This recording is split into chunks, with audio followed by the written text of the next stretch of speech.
इस वीडियो में हम कक्षा 9 का प्रश्नावली 10.4 का प्रश्न नंबर 2 को हल करेंगे। तो चलिए स्टार्ट करते हैं इस वीडियो को।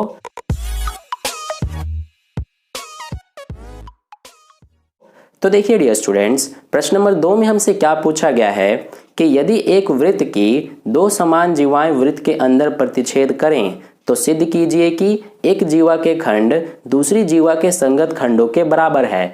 तो डियर स्टूडेंट्स, मान लीजिए ये हमारा वृत्त है जिसकी दो बराबर जीवाएं हैं। एक जीवा का नाम हमने ये ए बी दिया है और दूसरी जीवा का नाम सी डी दिया है। और आगे हमसे कहा गया है कि ये दोनों जो जीवाएं हैं ये प्रतिच्छेद करते हैं आपस में, और जिस बिंदु पर ये प्रतिच्छेद करती हैं उसका नाम हमने P दिया है, यानी कि P बिंदु पर दोनों जीवाएं प्रतिच्छेद करती हैं। अब हमसे ये पूछा गया है कि इसमें जो दोनों जीवाएं हैं, ये जो हमारा ए बी है, ये दो हिस्सों में, एक तो ये इतना यानी कि ए पी और एक इतना यानी कि बी पी, ये दो हिस्सों में बट गया। और जो ये सी डी है ये इतना डी पी और ये इतना यानी कि सी पी, दो हिस्सों में बट गया। तो हमसे यही पूछा गया है, यानी कि हमें यही सिद्ध करना है कि जो ये AP है ये इस संगत यानी कि DP के बराबर है, और ये जो हमारा CP है ये इस DP के बराबर है, यानी कि ये इतना इस इतने के बराबर हमें सिद्ध करना है और ये जो इतना है इस इतने के बराबर सिद्ध करना है। ठीक है,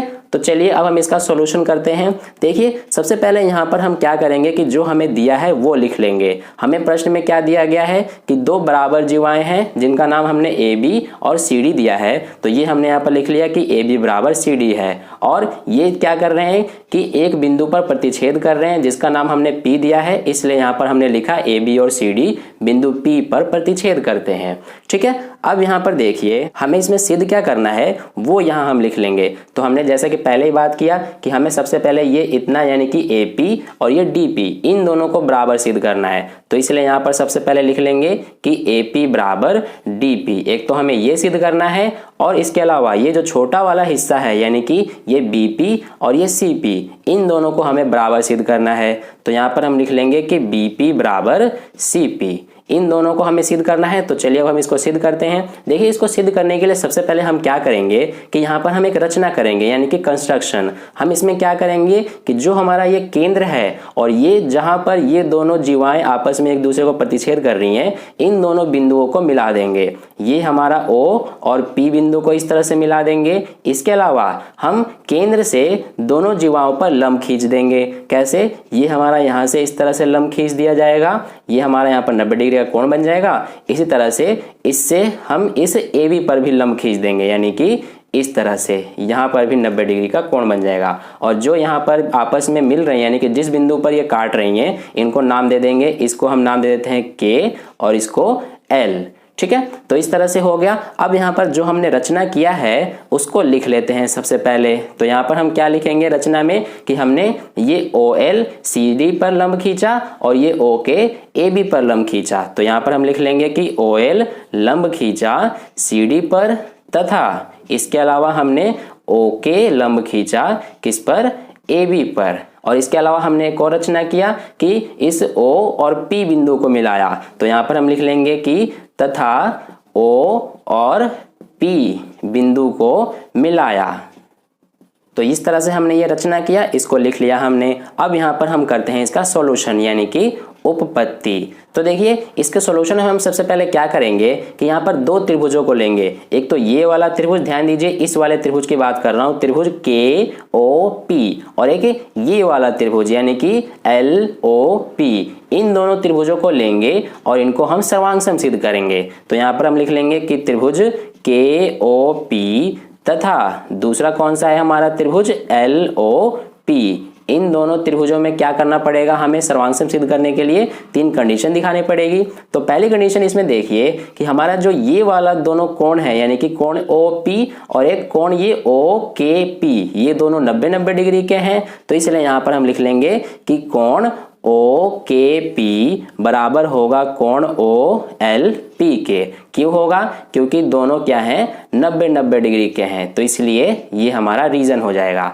इसी तरह से दूसरी चीज देखिए, दोनों ही त्रिभुजों में ये OP कॉमन है, यानी कि दोनों ही त्रिभुजों में आ रहा है। तो इसलिए यहाँ पर हम लिख देंगे कि OP बराबर OP हो जाएगा। और इसका हम रीजन क्या देंगे? ये क्या है? उभयनिष्ठ भुजा है। ठीक है, तो इस तरह से ये हमारा हो गया दूसरा कंडीशन। और तीसरा कंडीशन इसमें देखिए कि ये हमारा जो OK और ये OL ये दोनों भी बराबर हो जाएंगे। अब ये क्यों बराबर होंगे? क्योंकि जैसा कि हमने पहले पढ़ चुके हैं अपना प्रमेय कि बराबर जीवाएं केंद्र से बराबर दूरी पर स्थित होती हैं, तो इसलिए इसके कारण हमारा जो OK है ये बराबर हो जाएगा OL के। और इसका हम यही रीजन देंगे जो अभी हमने बात किया कि बराबर जीवाएं केंद्र से बराबर दूरी पर स्थित होती हैं।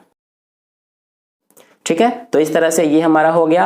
अब यहाँ पर देखिए कि 3 कंडीशन हमने दिखा दिया, तो इसमें सर्वांग समता का कौन सा नियम ये लग रहा है? तो यहाँ पर देखिए ये हमारा कोण OKP और कोण OLP 90-90 डिग्री के थे, तो इसलिए इसमें हमारा RHS यानी कि समकोण कर्ण भुजा ये वाला हम नियम उपयोग करेंगे। तो यहाँ पर लिख लेंगे कि RHS सर्वांग समता नियम द्वारा क्या हो जाएगा हमारा कि दोनों जो त्रिभुज हैं त्रिभुज KOP ये हमारा सर्वांगसम सिद्ध हो जाएगा त्रिभुज LOP के।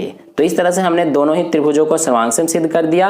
अब यहाँ पर देखिए हमने दोनों त्रिभुजों को तो सर्वांगसम सिद्ध कर दिया, इसलिए अब हम यहाँ पर क्या करेंगे कि ये जो हमारा भुजा ये KP और ये LP ये दोनों क्या हो जाएंगी? बराबर हो जाएंगी। ठीक है, कैसे? CP/CT से। इसलिए यहाँ पर हम लिख देंगे कि KP बराबर LP हो जाएगा और इसका हम रीजन देंगे CP/CT द्वारा, यानी कि सर्वांगसम त्रिभुजों के संगत भाग बराबर होते हैं। और इसको यहाँ पर हम क्या करेंगे कि समीकरण 1 का नाम दे देंगे। हमने ये क्यों किया है? क्योंकि आगे हमारा सॉल्यूशन में काम आएगा।